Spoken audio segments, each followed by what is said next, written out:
Hey, everybody. Hi, John. How's your evening? How are you today? How's it going? Doing all right? Long lunch? Every good? I'm so glad to know that you guys are this concerned about my well-being. It's heartwarming, really. I appreciate that. You were dejected yesterday at the lack of enthusiastic greeting. I just noticed, look, that there was a chill in the room, if you will, sort of a downbeat presence. You guys just were, you weren't your chipper selves. And then, you know, I can feel the energy up here. It bothered me. It was kind of cold back here. Is it? You have a jacket on. You're wearing a mask. You look snug to me. All right. Should we get you a blanket? Would that make you feel better? Leave it back. So today you gave us some extra time to warm up. Yeah. All right. So let's get to it. I know I'm late. Been one of those days. Just a couple of things here.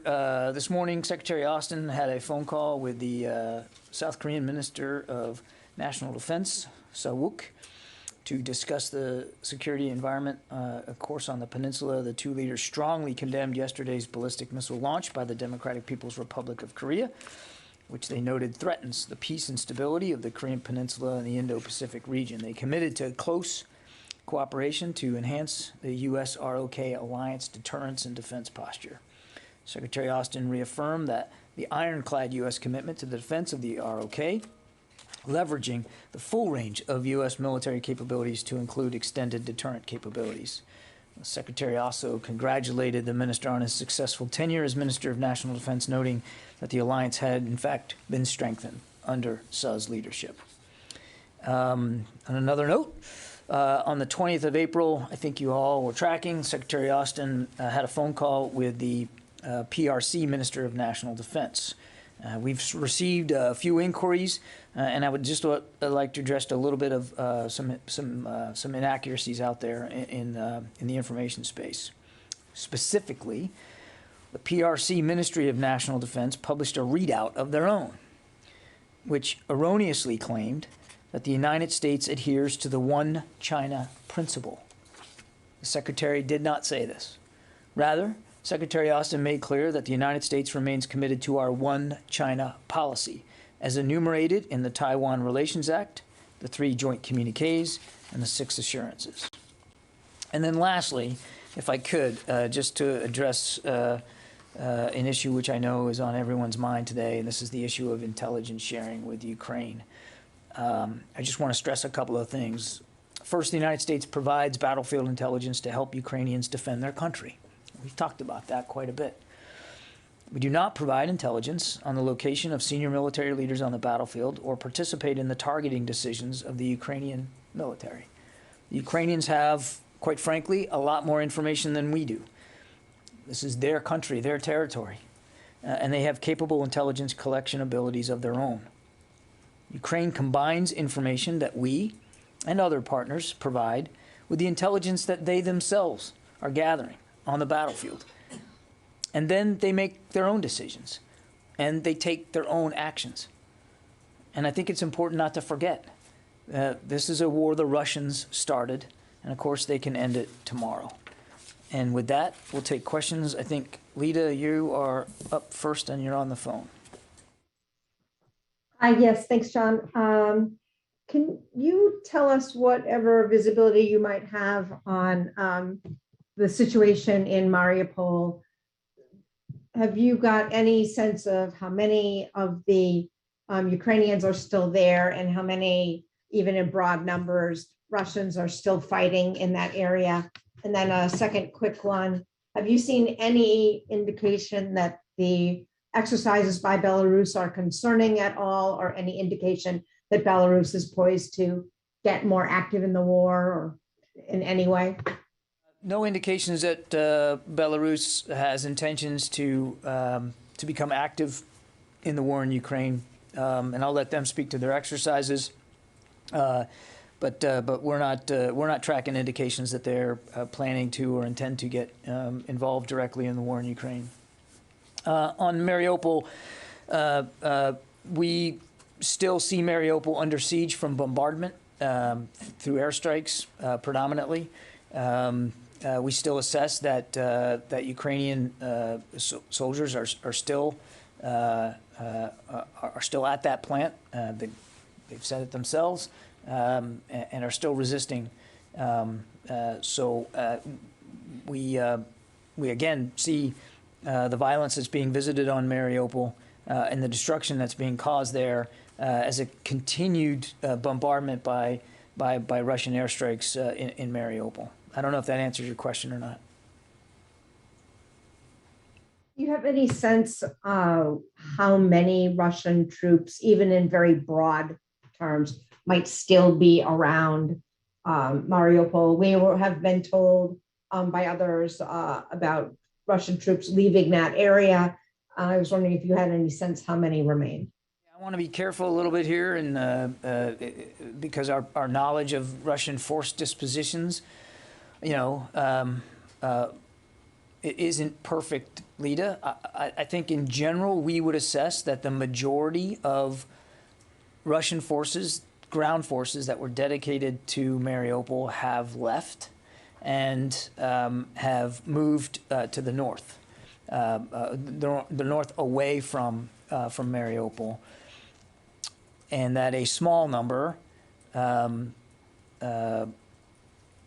roughly the equivalent of a couple of battalion tactical groups, are still in and around Mariupol at this time.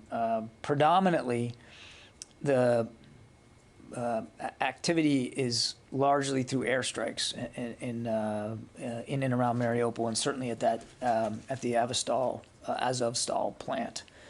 That's about the best I can do, Lita. Given that we don't have perfect visibility into every Russian unit.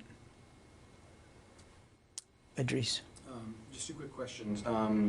Firstly, the Russians have claimed for a couple of days that they have hit Western and NATO weapons inside Ukraine. Any targeting you've seen or any impact on the flow of weapons? And second question, ahead of the May 9th Victory Day in Russia, are you seeing any change in tactics on the ground by the Russians? Are they being more aggressive, or is that not really something that's having an impact on the tactical situation by the Russians? So on the second question, we've seen no. Let me back it up, Idris. In the Donbass region, we would still assess that the Ukrainians are putting up a very stiff resistance, and that the Russians have not made the progress that we believe they expected to make by this point. That's not to say they haven't made any progress. I think we would continue to assess it as incremental and uneven, but not non-existent. And again, we think that that's partly a big part of it is the Ukrainian resistance, but also partly through their own uneven efforts to fix the challenges that they had north around Kyiv. I can't say that looking at what we can see, that we can say definitively that there's a change in behavior or aggressiveness or momentum based on the coming day of May 9th. And what they plan to do or say on Victory Day, that's really up to them. I don't think we have a perfect sense, but I can't sit here honestly and tell you that we're seeing a correlation between the looming deadline of the 9th and the way they're behaving in the Donbass. It's still uneven, plodding, incremental. But they have made some small progress, particularly in the north part of the Donbass. So I think I'd leave it at that. And as for the shipments of supplies and weapons and material going in, that continues every day, including today. And we've seen no indication that that flow has been impeded. Does that answer? Yeah. Tara? Hey, John. So I recognize your statement earlier saying that the U.S. is not providing intelligence that's directly targeting senior military officials. But can you provide examples of intelligence the U.S. has shared, past intelligence, that has been helpful to the Ukrainians in this fight that hasn't targeted a senior official? Yeah, as I've said consistently from the podium, and I'm not going to detail the intelligence that we're providing to Ukraine. I won't go any further than what I've said before, certainly no further than I went today. We do provide them useful intelligence, timely intelligence, that allows them to make decisions to better defend themselves against this invasion. And I think the less said about that, honestly, the better. So I'm just going to... Like broadly describe, it's about like their logistics or weather or anything like that. It's not that I can't, I won't. Okay. I won't. And secondly, yesterday, Admiral Richard reaffirmed that it's the U.S. assessment that China intends to attack Taiwan by 2027. Is there any concern within the building here that all of the resources the U.S. is putting in to help Ukraine might make it more difficult in a defensive Taiwan situation? So two thoughts, if I may. One, what Admiral Richard said, and also I think Chairman Milley said the same thing, that it's President Xi's intention to be able to have the capability by 2027, not the intent to do it by 2027. That's an important distinction. And then as for our ability in the Indo-Pacific, so first of all, I mean, our focus with respect to Taiwan is, as I put in my opening statement there when I was correcting the Chinese readout of the phone call, that we still adhere to the one China policy, and the support that we provide Ukraine is in complete keeping with the communiques and the assurances, but just as critically, the Taiwan Relations Act, and that is the provision and sales of military systems to help Taiwan in its self-defense, and that's the focus. And as you've heard the Secretary say, gosh, a bunch of times, there's no reason for cross-strait tensions to become a conflict. There's no reason for it to. It shouldn't. It shouldn't.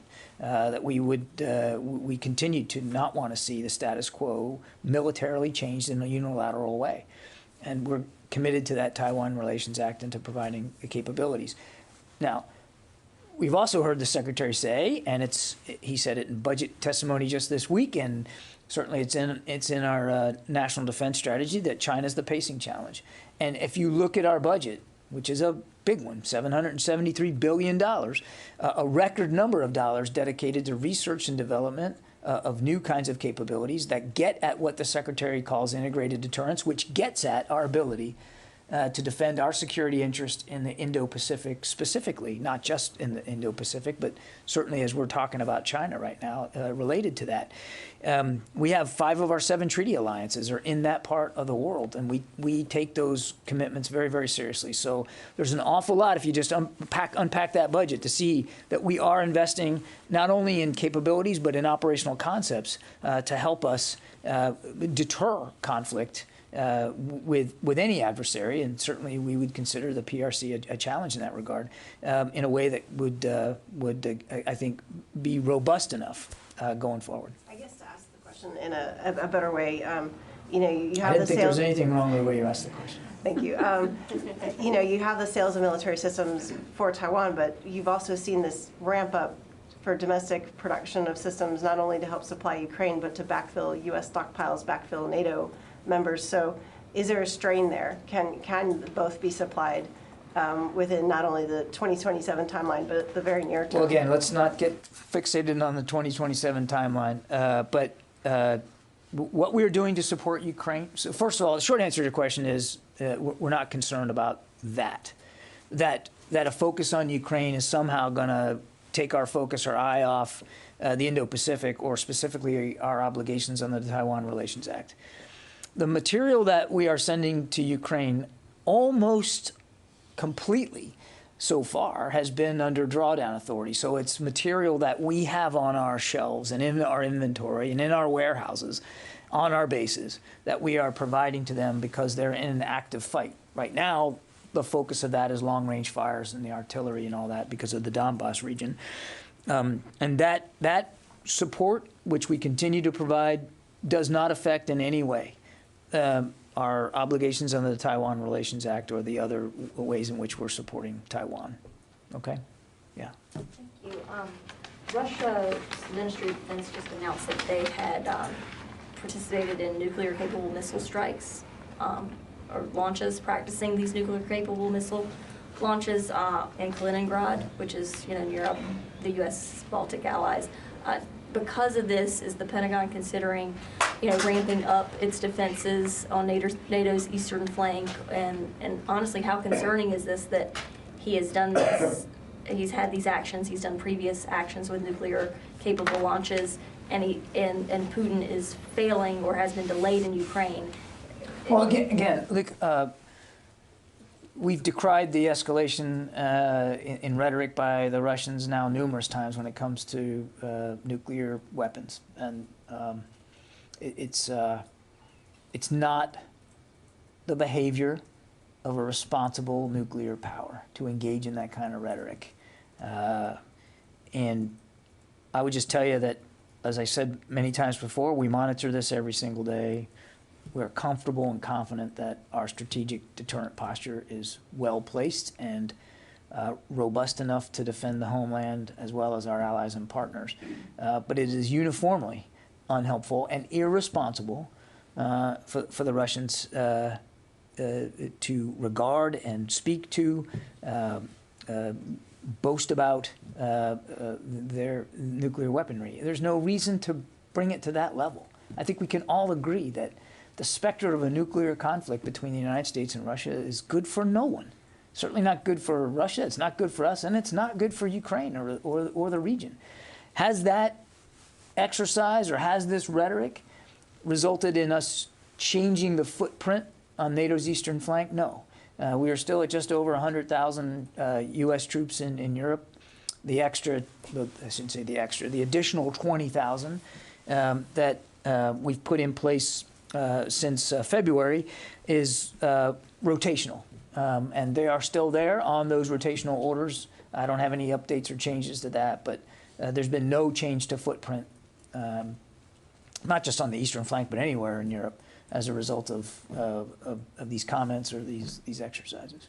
Okay, thank you. But if I may, you keep saying rhetoric. It's not just rhetoric. They are actually and I said, doing stuff. And I said, in addition to these exercises, we've made no changes. Okay, but how concerning is it?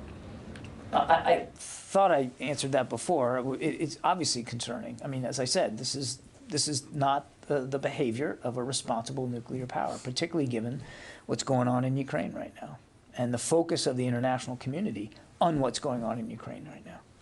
Yeah. So just to go back to the intel providing question for a second, the New York Times story states that the United States has focused on providing the location and other details about the Russian military's mobile headquarters, which relocate frequently.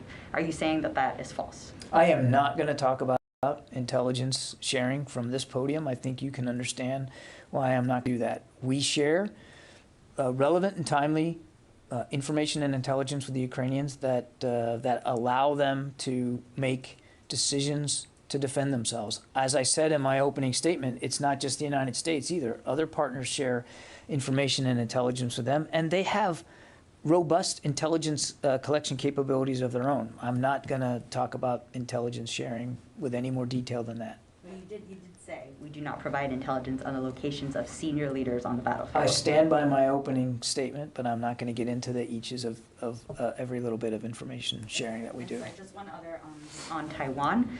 Can you just clear up a little bit of the, I guess, confusion out there about what artillery systems are being delivered or were offered to Taiwan. There was some reporting that an artillery system would be delayed because of a crowded production line. So what artillery systems has the U.S. offered to Taiwan? I think that's a better question put to our State Department colleagues who handle the foreign military sales program. That's not something that is for the Defense Department to speak to. Yeah, Tom. Thanks, John. Two questions. One to follow on Taiwan. In regards to just the date of 2027, which was used twice this week, when you talk about the pacing challenge of China, does the Pentagon look at certain markers in its own way to keep up with the pacing of China? In other words, hearing China talk about 2027, whether they can achieve their goal or not, I'm not asking that. But does the Pentagon see, well, maybe we need to do X, Y, and Z by 2027, A, B, C by 2030? In other words, in the pacing challenge that the Pentagon is engaged in, are there markers, without you saying what they are there markers that the Pentagon hopes to meet to keep up the pace, so to speak? We are obviously focused on the pacing challenge of China, Tom, and again, you can see that in our budget. It's factored into our national defense strategy, and we are moving as expeditiously as we can to make sure that we have all the relevant capabilities we need to deter conflict in the Indo-Pacific region, and should it come to it, there's no reason for it to be able to defend our national security interests and those of our allies. We're not pegging those efforts to dates on a calendar that have been professed by President Xi or anybody else. We're pegging those efforts to our own knowledge and understanding of the threat, and our own knowledge and understanding of our capabilities to address those threats. Mindful, Tom, that those threats change over time, so we also have to change our capabilities over time. And again, I think our budget that recently submitted really, I think, hammers that home very well. You can look, there's lots of things in that budget that get right at this, including the defense of Guam, the Pacific Deterrence Initiative, the investments in 5G, microelectronics, AI, unmanned. I mean, it's all in there, and there's no question that the pacing challenge of China was certainly informed the kinds of capabilities that we put in that budget. My other question is on Sweden. Today and yesterday, the Swedish foreign minister is in Washington, and she had an interview yesterday with Swedish television, which I know you may not have seen, but during that interview, she said that the United States has promised security to Sweden should it apply to NATO. My question is, what advice or shared information did the Pentagon give to the State Department in advance of this meeting that the Pentagon could weigh in on this matter? Thank you. How did I do on that one, John? Yes. Getting right at it, aren't you? Look, we strongly support NATO's open door policy. I think you know that. Both Finland and Sweden are close and valued defense partners. I think you know that too. Our militaries have worked together now closely for many years. Exercises and exchanges, and we value that relationship. And I think, without getting into specific details of what was discussed between Secretary Blinken and the foreign minister, which I will not talk about. Wait a minute. Let me finish my answer. We are confident that we would be able to find ways to address any concerns that either Sweden or Finland might have about the period of time between a NATO membership application and their potential accession into the alliance. Okay? Just to be clear, just to paraphrase President Lyndon Johnson, I didn't ask you what you told the State Department. I asked if you did ask, and so you did contribute some.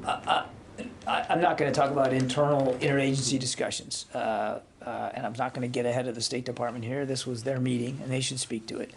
What I'm telling you is that we're confident, given the strong relationships that we have with Sweden and with Finland, that we would be able to find ways to address any concerns that they might have in that interim between an application for membership and actual accession into NATO. Thanks. Yeah. Tony, it says that you're here on the phone. So How do you want me to handle this? I mean, would you like to leave the room and call in, or? Eye contact. Okay. Okay, at what point does the Pentagon assess that Ukraine will be able to utilize all 90 of those M77s in artillery fights? At what? I'm sorry. At what point does DoD assess Ukraine will be ready to use all 90 of the M77 howitzers the U.S. has provided? I think only the Ukrainians can answer that, Tony. I mean, these howitzers belong to them once they get inside the country. And I can tell you, as of this morning, more than 80 of them are actually in Ukraine of the 90. It's almost complete. And we do know that, and you heard Secretary Austin say this the other day in testimony, that we know some of them are being used in combat because they've told us. But where they all are, as you and I speak today, and how they're being engaged, I mean, that's really for the Ukrainians to speak to. They belong to them now. I have a gentleman question too, and Senator. Thank you Roy for pronouncing it correctly today. Good. I like that. And thank you for being such an eloquent teacher. You're welcome. Senators Roy Blunt and Senator Blumenthal of Connecticut, Blunt of Missouri, both have claimed that the U.S. has shipped a third of our Javelin inventory to Ukraine. Is that roughly accurate, or are they wildly inaccurate? Yeah, with all due respect to the senators, I'm going to refrain from talking about our inventory levels. That gets into an operational security issue for us, and I don't think it's useful to speak to that with great specificity. I will just tell you two things. One, those systems have proven critical on the battlefield and are proving important now in the Donbass. And two, we make a readiness assessment every single time we draw down from stocks to give to Ukraine. And both the Secretary and the Chairman are confident and comfortable that we have not reached a point with current inventory that our readiness in terms of our capability to conduct anti-armor operations, should we need to do that, is impacted. Thanks. Yeah. Heather from USNI. Thanks so much. I have two questions. The first is that ship spotters have spotted a Russian missile frigate in the Mediterranean. Has there been any interactions with any American ships in the Med between the Russian ship and the American ships? And then also on a completely separate note, they've mentioned that our Navy and other military leaders have mentioned that there's been issues with recruiting. Is the military doing enough in terms of offering benefits to recruit Americans to the services? So on your first question, I am not aware of any altercations or incidents between Russian and U.S. ships in the Mediterranean. As far as I know, any interactions thus far have been safe and professional. I'm not aware of any events or incidents to the contrary. On your second question, I would just tell you, first of all, if you look at the budget we submitted, there's some extra special pays and benefits that are in that budget, and we're asking for a 4.6% pay raise for our folks, both civilian and military. But there are other incentives in there, retention incentives. We want to make sure that but not just our recruiters, but our career counselors have tools at their disposal to get in and to keep the best talent that we can out in America. But we've talked about recruiting in the last few days, and all the services, and the Secretary included, are mindful that the recruiting environment is growing tougher. There are more than enough jobs out in the American economy. The propensity to serve is not always as strong as we'd like it to be, and quite frankly, an uncomfortably large number of young Americans aren't able to meet the entry requirements. And then add to that COVID, which impacted our recruiters' ability to get face-to-face contact with young men and women. All of that has combined to make it a challenging recruiting environment. But the Secretary is focused on this. He has had discussions with senior service leaders about this. He knows that, and largely we are essentially making the goals that we needed to make across the force. It's uneven in each of the services, and I'll let them speak to that. But the secretary knows, having been Army Vice Chief of Staff a while ago, he knows that recruiting numbers can be lagging indicators. And if you don't stay ahead of them and make sure you're focusing on it in the future, that you could find yourself in a hole. We don't want to do that. So he's focused on that very, very strongly, and I think that will continue going forward. I got time for just a couple more. Yes, ma'am, you've been patient. Thank you. So I'm circling back to Carly's question a little bit. These nuclear drills happened super close to Sweden, super close to Finland. You mentioned that the U.S. supports the NATO's open door policy. What message does the U.S. have to Sweden and Finland about what Russia is trying to do by kind of threatening them in this region? What's the motivating message the U.S. has for those countries? Well, look, first of all, decisions to join NATO or not are sovereign decisions that these countries have to make, their leaders have to make on behalf of their people. And we certainly wouldn't get in the way of that or in the middle of that. I think I'd go back to what I said before. I mean, we have strong defense partnerships with both countries and healthy relationships that go back many years. And we're confident, and I can't say it any more plainly than I just did, that should they need assistance or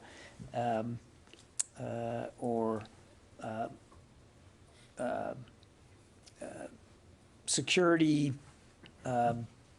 security assistance. I mean, should there be a requirement for that in the interim between applying for membership and accession into the alliance? I mean, we are confident that because of the close relationship we have with them, we'd be able to work something out.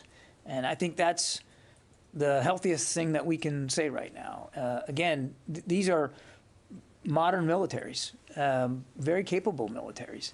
And we look forward, regardless of what decision they make, we look forward to continuing a strong military relationship with them.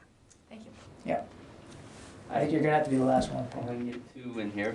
One is following up on that. Could you be more direct? Does the Pentagon want or hope to see Finland and Sweden join NATO? And if so, what does it see that would bring to the alliance? And that is a decision for Sweden and Finland, not for the... As a member of NATO, you would have a view. The U.S. has to have a view on it. We are not going to get ahead of the process here, Paul. These are sovereign decisions these countries have to make. And the discussions that they have to get into with the alliance, and it would be inappropriate for the Defense Department of one NATO ally to make a qualitative assessment here or judgment going forward. It's really for them to decide. They are modern, competent militaries, and should they join NATO, they would be able to provide those advanced capabilities and abilities into the alliance. But those are decisions they have to make. Okay, and a separate thing is Ukraine has conducted a series of cross-border strikes into Russian territory and is believed to have carried out or supported, or supporters of Ukraine carried out sabotage missions in Russia. Does the U.S. see that this is a good strategy, or is it a risky strategy that might risky actions that actually might have risky strategic implications for Ukraine and its backers?